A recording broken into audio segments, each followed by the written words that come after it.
Search to bring justice for Dylan Redwine. Investigators saying the 13-year-old was murdered. They are searching now for a killer. His family and the community trying to cope with this tragic reality of the loss. 7 News reporter Lance Hernandez is in Monument, where Dylan lived with his mom. Well, up and down the street leading to that house, Teresa, are messages of support for the family. He and his mom had just moved to the Monument area a few months before he disappeared. His father lived in the Durango area, which is where Dylan disappeared. When you hear about things like this, it impacts the community a lot. The message in the window where Dylan lived with his mother was one of hope. Unfortunately, this case went in a different direction. They've only found 2% or approximately 2% of his remains. That means there's 98% of my son still thrown about the countryside somewhere.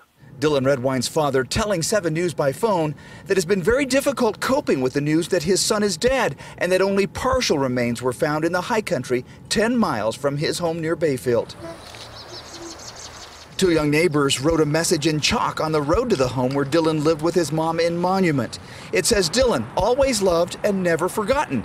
And it includes a Bible verse, "Blessed are they who mourn, for they shall be comforted." I chose that passage because I knew that they live down the street and they're going to be driving past it, and I want them to know that they're not in this alone, like we're in this as a community. I couldn't imagine losing someone so close to me and in such a terrible way. I mean, my prayers go out to them. Dylan's father says investigators haven't told him yet exactly where his son's remains were found. I want to talk to him about going to the location so I can be close to my son.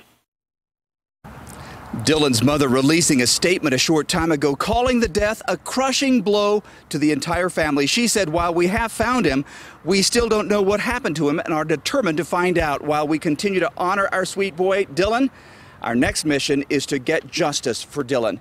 And we are told that there will be a candlelight vigil for Dylan Redwine tonight.